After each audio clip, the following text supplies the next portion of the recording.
Hello, everyone. I can see that there's already some people coming in. Welcome to this webinar from Linkoping University. Today, we will be talking about one of our master programs, the Master Program in Experimental and Medical Biosciences. So my name is Rebecca. I will be your moderator for today. I'm actually also a student at Linkoping University, but I'm doing a different program. So for today, I will just be helping out and guiding the conversation. Just a small heads up, we will have a questions section at the end of the webinar. So you can use the Q&A function in the webinar. So there's a small section for Q&A. Please write your questions there and not in the chat, but feel free to use the chat to get to know each other or introduce yourselves or for whatever you'd like. But make sure to ask your questions in the Q&A. All right, so I've introduced myself, but I have two people here with me. I have the program coordinator. That's right. My name is Jordi Altimiras. I'm a professor of physiology at this university, and I'm also the program director of this international master's program in experimental and medical biosciences. So hopefully my presence here today will help you understand how this program is built up and what is it that we are doing in it. And then we also have Linnea. Yeah, my name is Linnea and I'm a second-year student at this master program. All right, so just a small reminder, please ask your questions in the Q&A. And I will also add that this webinar is recorded, so it will be available on our website, and I think you will also get an email. So do not worry if you miss any part of it, you will get the recording. So let's jump into it. We're here to talk about this master program. So could you give us a small overview? Absolutely. This is an international program in biomedicine. The idea of this program, we have built the program to make a flexible program in which the students decide their own way. You decide the way that you want to continue the program, and for that, you put together your individual study plan together with a mentor. So at the moment that you arrived at start the program, you will be assigned a mentor, and this mentor will follow the students during the 2 years, help them out make decisions, help them out with their research projects, and also in choosing between the different courses that you have on offer. It's not a fixed program. You don't have to choose a specific amount of courses, but it's from the offer that there is, you make the decision and the mentor will help you out. As the name implies, this is an experimental master program. So it's heavy in experimental work, meaning that in all the courses that you can take, you will have quite a bit of laboratory work. And then I would say that 50% of the program, 60 credits in the program are dedicated to research projects. So it's built on these two big projects, 30 credits each, in which you find your own research group and then you conduct the study in that research group for approximately a period of about 6 months or about 4 to 5 months, what's equivalent to 30 credits. That would be my program in a nutshell description. Yeah, and now you're in your last year, is that correct? Yeah. What made you choose your program? Like, what made you choose this program specifically? And what was your background before coming here? Yeah. So I since I was in high school, I began to be more interested in biology and kind of how things work in the body and like how they are connected. So that's why I chose to do a bachelor in biology that I did also here at the Linkoping University. So then I did the bachelor, and in the bachelor you can kind of choose between which kind of directions in biology you want to go if you take a master after, and also in the bachelor itself. So I kind of chose, I was kind of going back and forwards between more ecology subjects and also these biomedicine subjects. And then when it was time for me to choose the master, I looked, like we had presentations where different teachers, you among them, talked about the different master programs and what they were like and what they were offering. And then I just, when I was applying, I found that this master was it felt more interesting, and I liked the sound of it. So that's why I applied for it. That's good. Do you have any idea of what you would like to do after this master's? Not like a specific idea, but more, I am interested in working in this field. So maybe some kind of work in laboratories and that kind of things is what I'm thinking, and what's most appropriate for this education. So I think that will be what I do later. I think it would also be interesting to ask what other kind of career path someone with this master's degree could follow. That's right. And basically, we do know that classically, some of the students in the program will proceed onto a PhD program. The numbers have been changing. Now we are counting at about 30%. One of each 3 students in the program will proceed into a PhD. But then, well, basically the biomedical sector is big. There are a lot of companies, not the big companies, but there are a lot of relatively small companies, biomedical, pharma, life sciences companies that need to recruit. And we know from experience that our alumni basically end up in many of these companies. So they will proceed onto a more industrial or how to say, working for a company. As Linnea said, sometimes doing laboratory work or doing clinical trials or working with evaluating the safety of drug products or medicines or the like. That's great.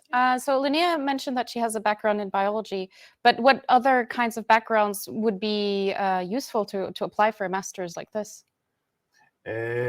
We see that there are plenty of bachelor programs in biomedicine, medical sciences, or medical biology, and those are, it would be a natural continuation for these students. But the biology students with an interest in more what we usually call the white biology would also be eligible. We have students from all over the world, students that come from a biotechnology program. We have also students that have taken medical studies, for example.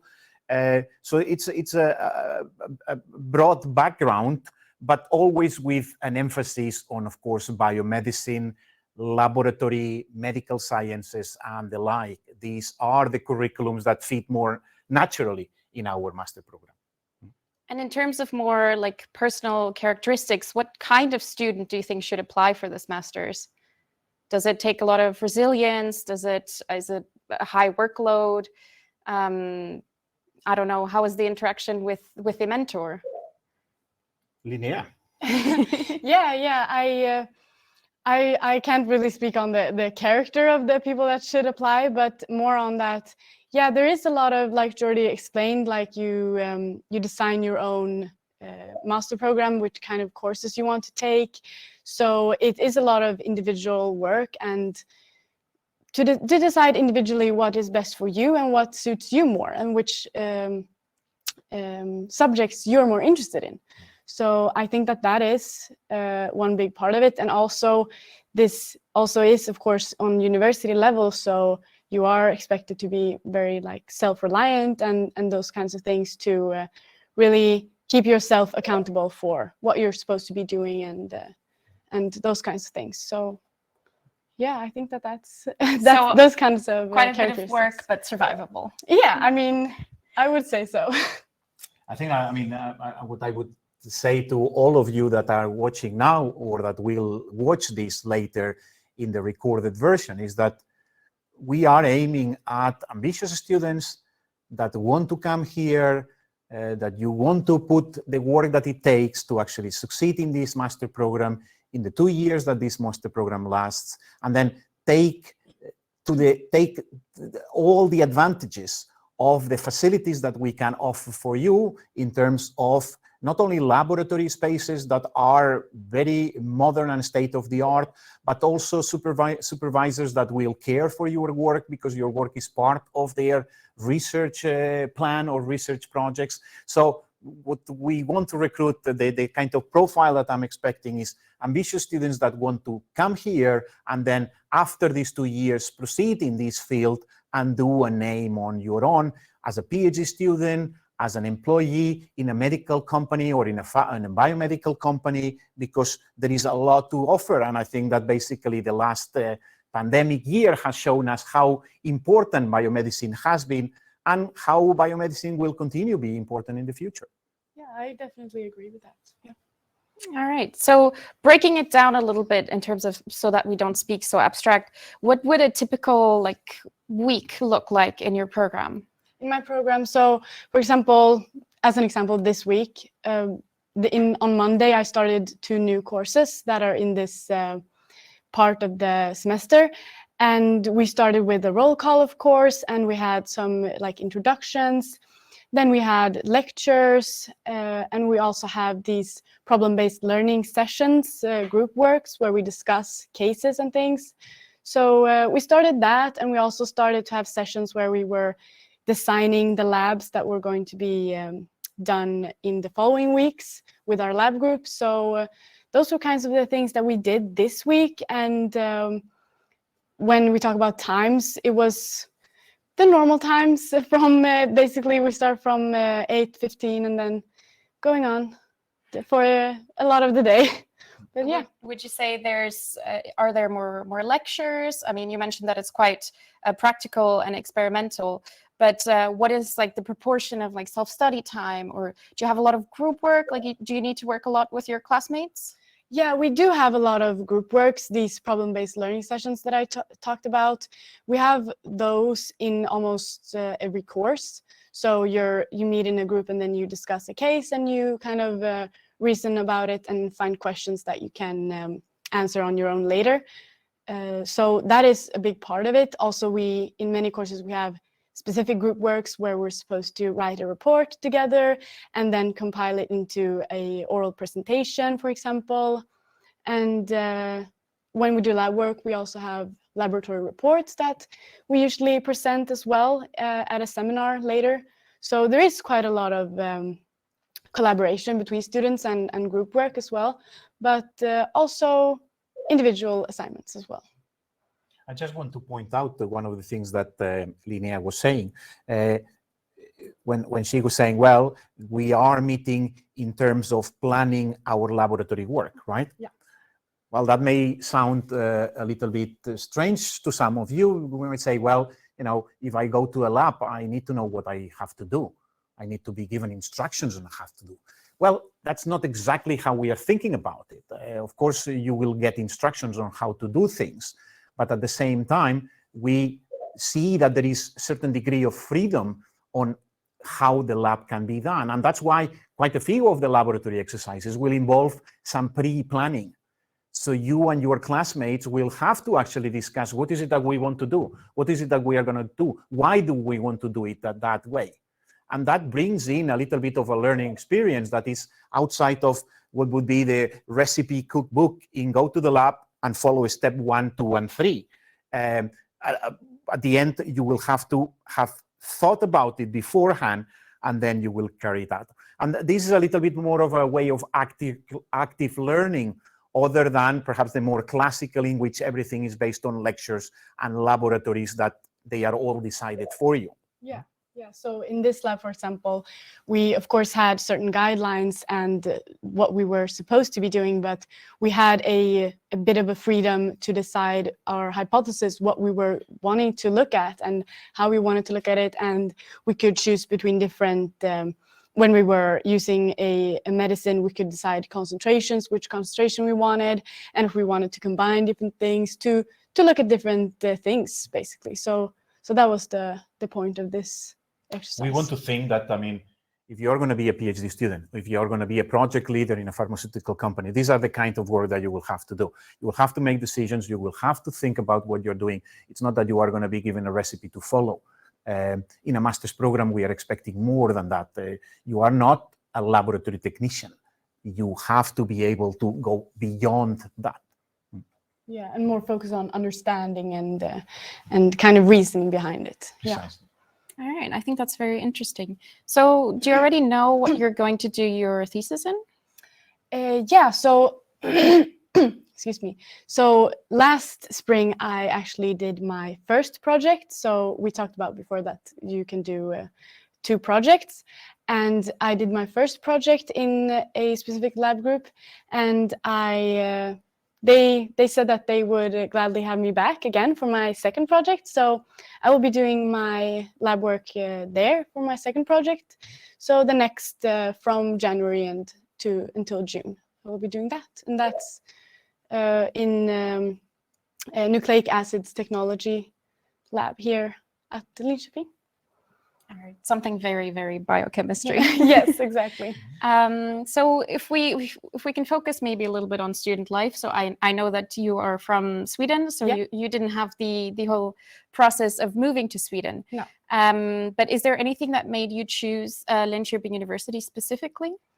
Specifically, since I've always lived in Norrköping, which is very close to Linköping, and there's also campuses in Norrköping, one campus. So I've always kind of had a good idea about Linköping University, since it's been present in my life, in my city, like from the beginning. So I've always had a good feeling about it, if you know what I mean. So I just felt like it was a good opportunity, and I had heard nice things about it. So that's kind of why I chose it. I know that many people might want to choose specific cities in Sweden if they are Swedish, because of that they know about the student life and these things as well. And Linköping is a student city, so these things can also be taken into account for those people. Yeah.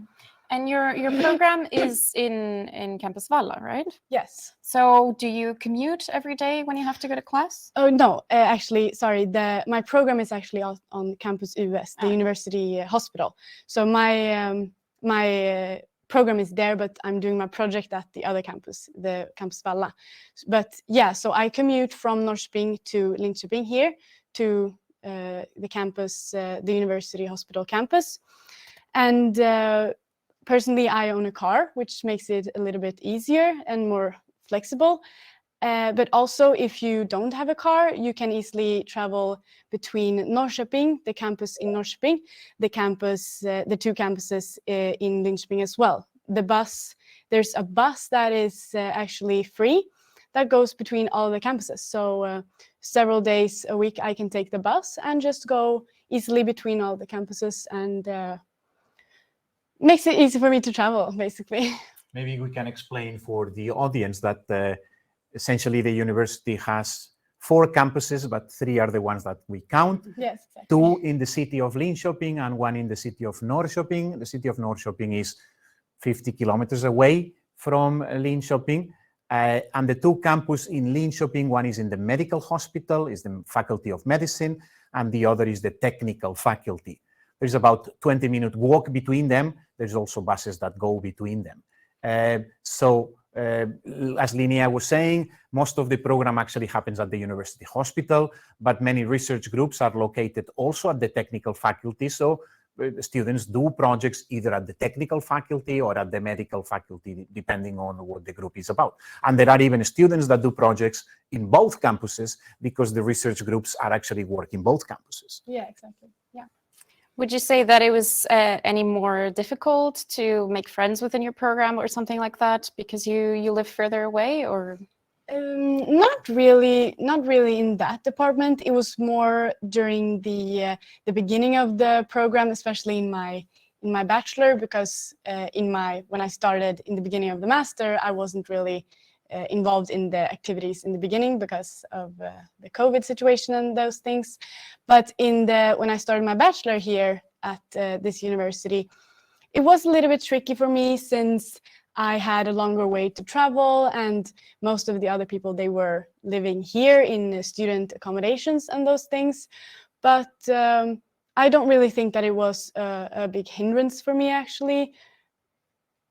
If you feel like you want to be involved more, then there's plenty of options for you to stay and actually be able to partake in things, but still make it home if you live in another city like me in Norrköping. So there's I think that there's plenty of options to make it work if you want to. Yeah, and I think there's also a lot of student associations that have branches in the Norrköping campus as well. I think they do some activities there. Yeah, I think that it's mostly if your program is based in Norrköping, then the more student activities are based in Norrköping as well. But I think that the mostly when the programs are in Linköping here, the student associations and these kinds of things are more based here. That's what I have found anyway, because I know other people from Norrköping and they mostly hang around there. Okay. On that campus. But have you been able to interact with the people from your masters quite well? Yes, definitely. And some of the people in my master I already knew from other programs on the other campus in Linköping.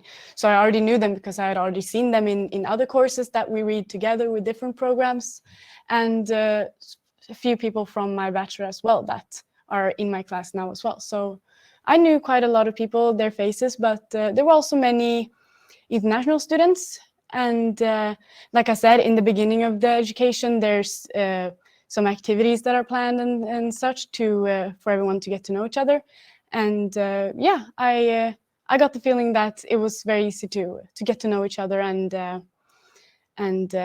yeah, learn about these people and who they are. One thing that we see in general is that we get many international students that come from different countries. And of course, in the beginning, it might feel a little bit lonely, but I mean, because there is so much group work, there is so many group activities, we usually see quite a good environment and basically that, relationships are created just because people have the same interest, are studying the same thing, live relatively close together. Linköping is not a big city. We're talking about 170,000 people, but at least the city center is relatively concentrated, and most of the students actually live not far away from the city center. So I think that just helps in actually having a student life outside of the study time. During the study time also. Yeah, definitely. And even though, like we said, the program is very flexible, so you can kind of decide when you want to take the courses and which ones, you could think that this makes it so that you can be separated from other students, because you might not read the same courses as anyone or these specific people. You might not read the same courses during the whole master. You might be separated.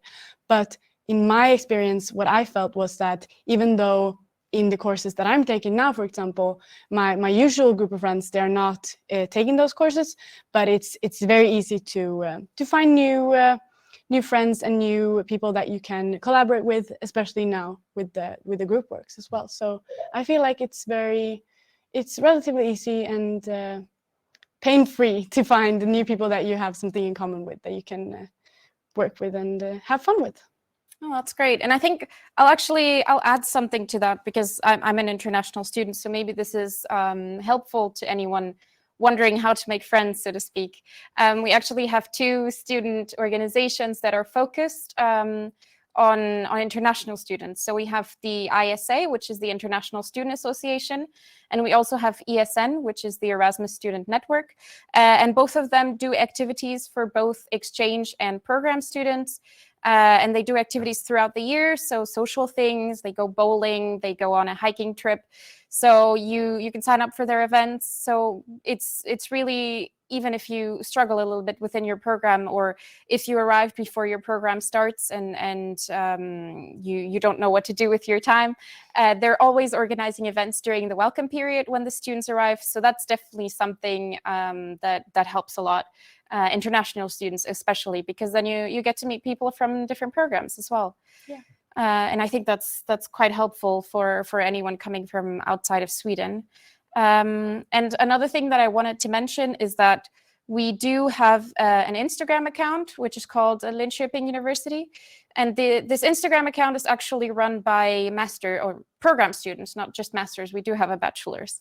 So every week it's run by a different ambassador from a program.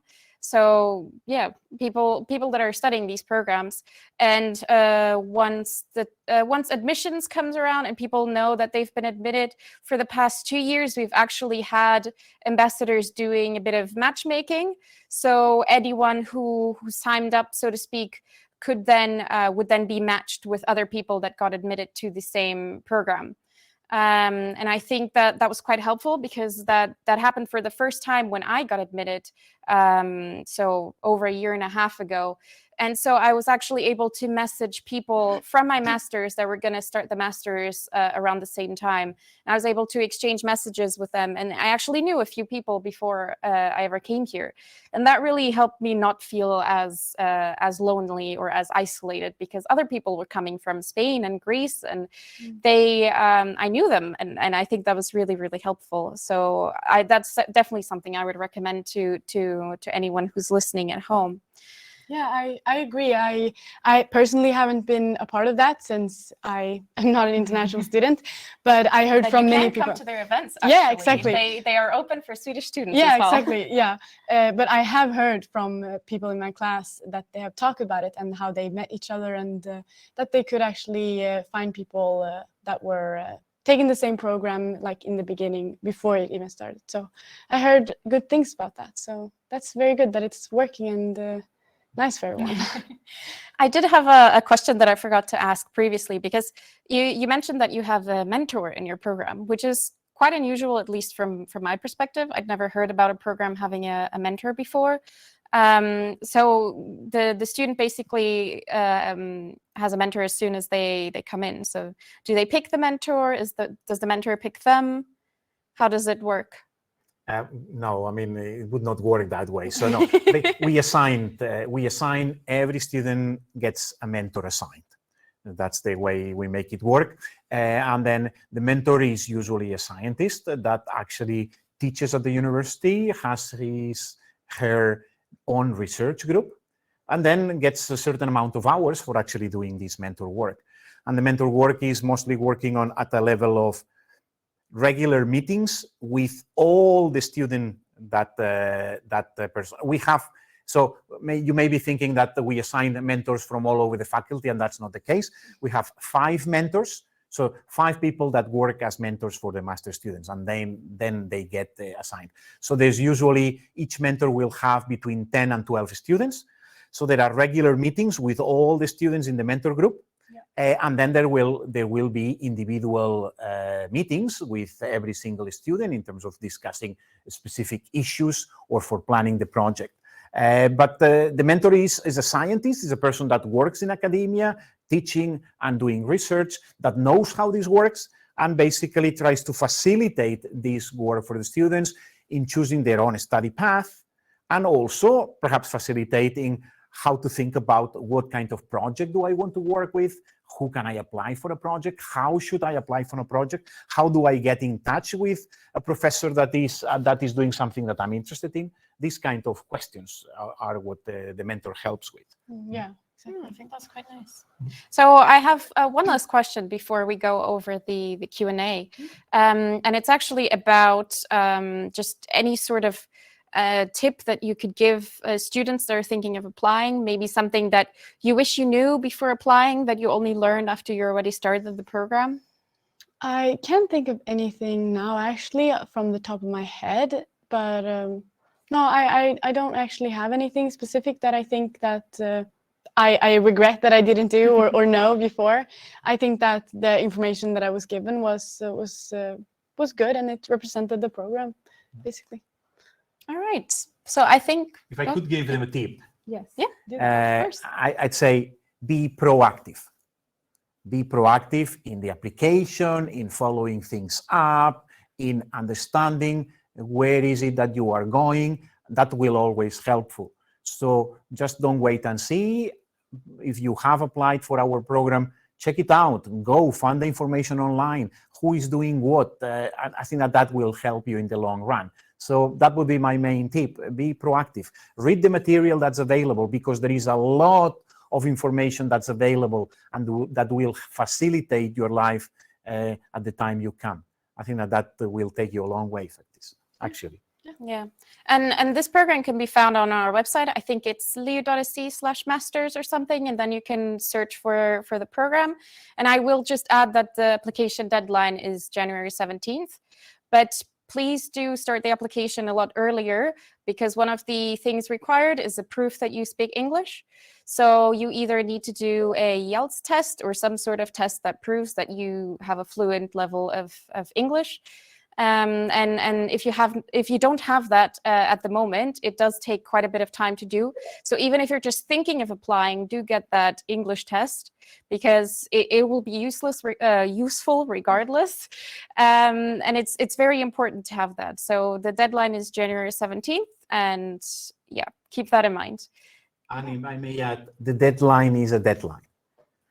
There are no deadlines that can be postponed. 17th of January, 17th of January. If you are hours late, days late, your application will be actually put on hold just because you have applied late. So don't apply late. Do your homework and apply on time. This is very important. Yeah, definitely. And I think that's a bit the common theme throughout this webinar as well. Yeah. But now we can go on to some questions. Yes. Great, perfect. Thank you, all of you already. Indeed, now we go to the questions. I will read out some of them that we have received already. Thanks, everyone. And just to mention as well, for the people that are watching the recording, you can submit your questions still as well. We will be able not to answer them live, obviously, but they will be sent through to the staff. So a question from Samuel. And Samuel is asking, can all prospective students enter Sweden without a problem? Can you say something about this? Yeah, I can, but it depends where you're from. So if you're a European student, then you're essentially considered as being Swedish. So within the EU, not just European. So then you essentially work like a Swedish student. So you can just, if you're within the Schengen area, you can just come here. You don't need a visa or anything. But if you are not from the EU, so if you're a fee-paying student coming from outside of Europe, then you do need to get a visa, and that is a little bit more complicated. And then you obviously also need to pay your fees. So all of that is a little bit more complicated, but there is information on our website about that. If you're a European student, then your life is a little bit easier. So as a European student, you do not pay fees. And it's also quite easier to travel here, so you don't need a visa or anything similar. Great. Thank you very much. I hope that answered the question. Mohammad Daresa, if I say that correctly, asked, mentioned, I graduated from Faculty of Veterinary Medicine about 5 years ago. Am I eligible to apply? There is no age limit. So yes, the criteria to be eligible for the program is to have a bachelor degree in a life science related area, and then from this bachelor degree you must have a certain amount of credits that will be classified in the area of medical biology. Then this will be done on a personal basis. Of course, when you submit your application, this will be evaluated thoroughly, but I can easily see that the veterinary education should contain enough credits that could be classified as medical biology for you to be accepted in the program. Okay, great. Thank you very much. We're receiving the thumbs up, so I imagine that is being answered. Similar question to that, just to make sure, from Saini, plant breeding and genetics degree. Am I eligible with this? Plant breeding and genetics, that's going to be a difficult one. That is more difficult to say. It will depend on your transcript, because that's what you have to send in. When you apply, you send your transcript, and there will be a list of your courses. And from this list of courses, the admissions office will actually make an evaluation. And this evaluation will say, yes, you have taken enough credits in the required area of medical sciences. I would not see that in a plant breeding and genetics program, there could be enough medical biology involved. But again, this depends. There are many degrees out there in the world, and it's impossible to tell unless you try. So that's what I could say. But I can, in the same way that, like I said, veterinary sciences can be easier, plant breeding and genetics can be a little bit more difficult. I can actually add something to that. So if you're worried about not having the right amount of credits, the requirements are on the master page. So if you, before the button to apply on the website, there's a list of the requirements. So it will include the English requirements, and it says you need a bachelor's in a relevant area, and then it should have some examples. But then it also states that you have the minimum requirement of credits in a specific area. So I can say that for my master specifically, we needed, I think, 6 credits in physiology. So it says there on the website what it needs. So you can look at your transcript from your degree and just have a look at the list, and then you can compare it to the list that's on the website. Okay, I'm going to be sharing actually this link right now on the screen. So just to make it easier for everyone, here's the link. You can click on it and maybe watch it after the session, so you can see in more details the requirements as mentioned. Good.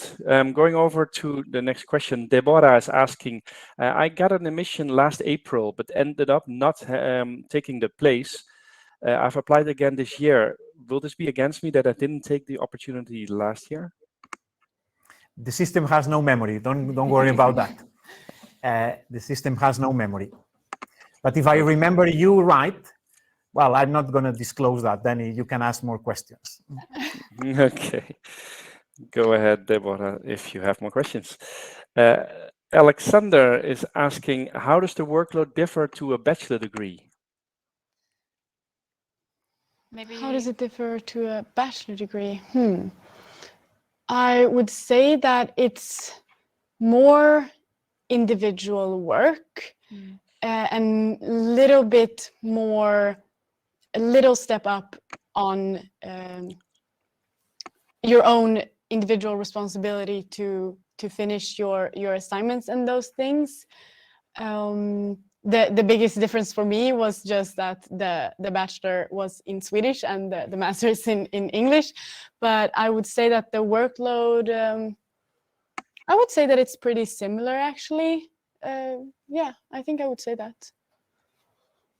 Okay. Yeah, I mean, I think that essentially this is a full-time master program in the same way that most other programs are full-time. Yeah. So you are expected to work the same amount, but obviously if this is a master program, the level ought to be above. So you are expected from the knowledge you already have from your bachelor.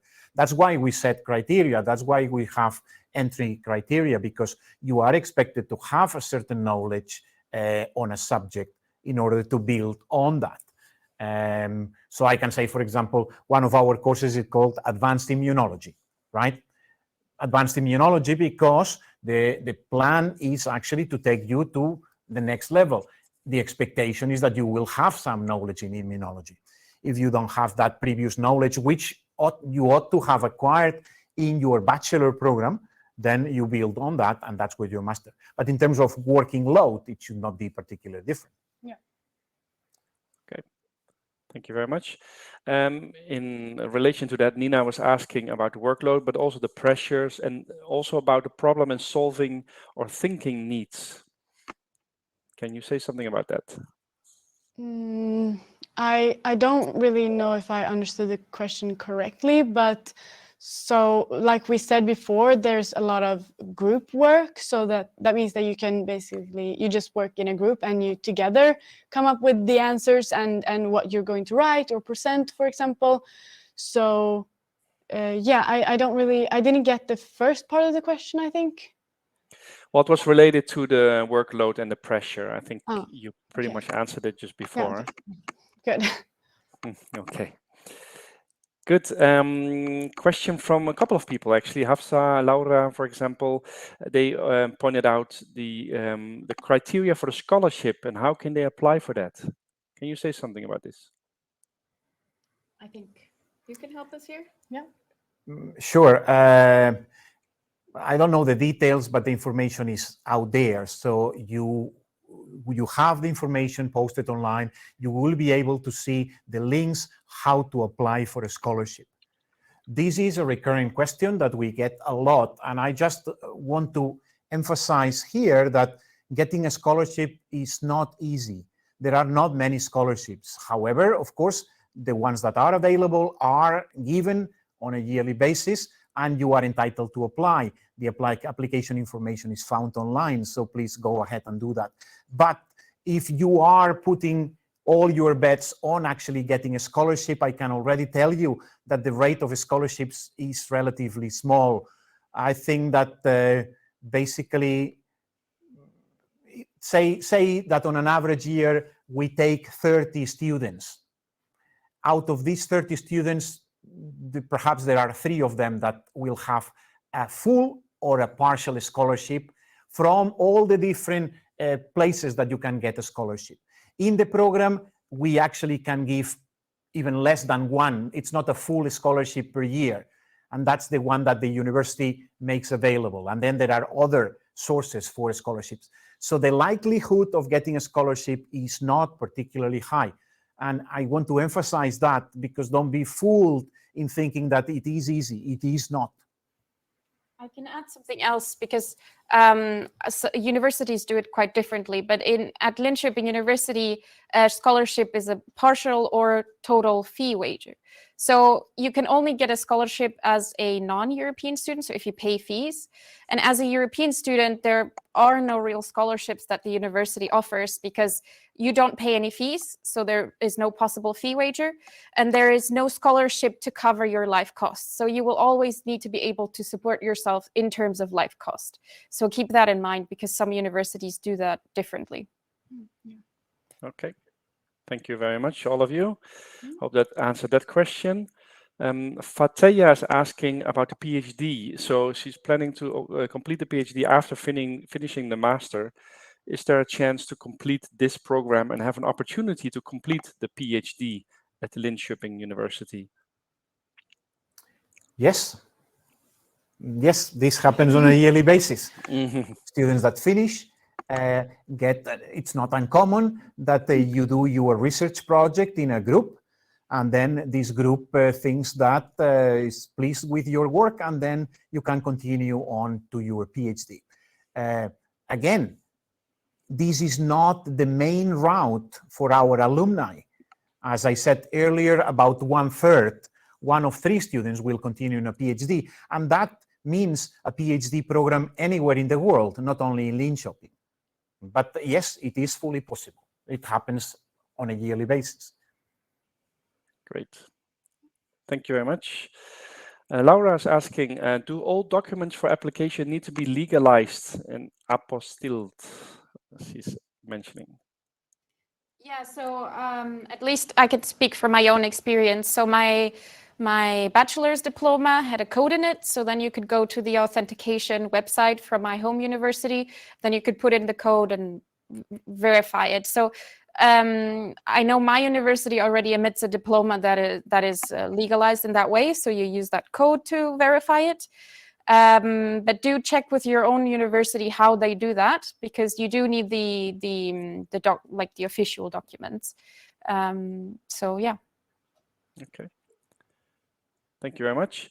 Hafsa is asking, and he first of all mentioned that she's working at, has been already in Sweden and studying in English, and asking if the need an IELTS score, although the study I can is answer in that English. one. Yep. So there's a few ways to prove that that your level of English is good, and one of them is if you've studied in English before. It depends how long you've studied English for. So if you Google like the English requirements, then you should be able to get an answer. We just mentioned the IELTS test because that's the most common way to prove your English, especially because when you come from your home country, a lot of times you did not have classes in English. But if you've done, I don't know how many credits it is, but if you've done a certain amount of credits all in English or a full program in English, then you do not need to do a IELTS test, and that should be enough proof. Okay, great. I hope that answered that question for everybody as well. Thank you. Eli is asking, mentioning I've been doing a Doctor of Pharmacy in Iran, and I was wondering whether I'm qualified to apply for this program or not. What do you think? Eli, I just cannot say that because I would be lying to you. The only thing I can say is that you apply, and then your transcript will be evaluated like any other students will be. Again, there's quite a few steps before that evaluation can be done, and I am no one really to make that judgment ahead of time. But I mean, pharmacy, yes, I can speak from the students that are already in the program, that I can tell you. And we do have quite a few students that have taken pharmacy as a degree in their home country, and then they have been admitted to the program. I cannot tell you if you will be, but I would say that pharmacy is an area that fits relatively well within medical biology, and therefore it's more than likely that the criteria will be fulfilled. Great. Thank you very much. For now, one of the last questions, but of course we still have a couple of minutes left. If you have more questions, it's from Esther. She's asking, is it possible that you will consider credits gained from an additional degree, like a master's degree, in addition to a bachelor degree? If the bachelor degree is in the area that is required, extra credits will be counted in, yes. I didn't know that. But the bachelor degree has to be in an area that is considered in medical biosciences. So you cannot basically complete 90 credits outside of your degree in that area to fulfill the criteria. But I mean, they can be counted in, yes. Okay, great. Thank you. And those were the questions we've received so far. From my end, I'd like to briefly mention that we have a polling open as well. Already a lot of people have seen that. So at the top, also next to the questions, you see a polling there. We ask you for some feedback. So we were asking already if you're considering to apply for when, and if not, why would that be? And lastly, we have a question if you find the session useful. So thank you for providing your feedback. That is very useful for us and for the university, of course, to see a bit about where you are at in the application stage, so to say. And of course, if you find the session useful, you can give any comments in the chat if you like to improve this as well. Of course, we are always open to hear constructive feedback from everyone. Great. Having said that, let me check back in if there's any other question. I think so far pretty much all of them are answered. There are a couple that are really personal questions regarding a status. I think we've been taking a couple, but as the answer was given also to check in when you apply around your personal status. That is probably what is recommended to do. In any case, these questions will be submitted through to the staff, so they can still come back to you. And having said that, I think for now, these are the questions that we have received. So slowly, we will be rounding off the session, unless one still comes in. And then, yes, Rebecca, I'll go over to you. I was just going to intervene because there's one question that we get quite often, which is about working part-time at the same time that you're studying. So I'm just going to answer it as if someone had asked it. But basically, in Sweden, it is legal. So you can work while you're studying. That is legally possible. But keep in mind that this is a full program. So the university highly discourages that you work while you're studying because it is difficult. So, I mean, you've heard Linnea and you've heard Jordi. It's quite an intensive program. So obviously, is a master level. You need to take quite a bit of responsibility. So we highly do not recommend that you have a job while you're studying. And I'm also going to point out that if you're coming from outside of Europe, so if you're a fee-paying student, then to get a visa, you need to tell or tick a box at the tax office saying that you have at least 8,000 crowns, which is about 800 euros, in your bank account every month. So that is something you need to declare at the tax office. So never expect to have a job once you're here. And then I can say from my own experience, it's just difficult to get a job if you don't speak the language. Most of the time, they require you to speak Swedish. So if you try to get a typical student job, like, I don't know, some shop or a restaurant or a cafe, most of the time they'll require you to speak Swedish. So it's also just quite unlikely that you'll get a job, unfortunately. So that is just something that I wanted to point out, because it's a question we get quite often. And unfortunately, the answer is no. Okay, thank you for that. I think that's very useful information indeed for everybody to hear. So thanks for that addition, Deborah. Okay, well, we are rounding off as mentioned. I did not see any question further coming in. So having said that, from my side, I would like to thank, first of all, the audience, all of you that joined in from different countries. We saw a lot of different countries having joined in.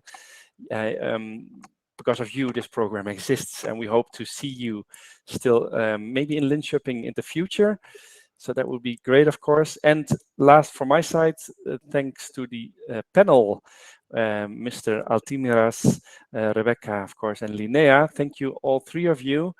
And I will, as a last word, give it over to you, Rebecca, to finish off the session. Thanks. Yeah. Well, I think you already mentioned most things. Thank you for coming to this webinar, and thank everyone at home for being here. I will just once again mention that we have quite a lot of resources as well. So you can check the course page. There's a lot of information on university admissions as well. So if you have questions about the English requirements, there's a page with the specific country you're from. So there's a lot of information out there. Just make sure to look for it. And obviously, we also have our student ambassadors. So our students that are from different master programs here at the university, they do blogging about what student life is like in Sweden and in Linköping. We have the Instagram page, so it's just linköping.university. And it's every week, it's run by a different ambassador, so you get to see life through their eyes. We also have a little podcast. It's called Fika with Us, and it's also about student life, but there's also some interviews about the different programs or how to survive the Swedish winter, or testimonies of people that have come all the way from India. So I would say just look for the resources, because they're definitely there. And yeah, I hope to see you soon. Thank you, everyone. Bye-bye. Bye-bye. Bye. Bye.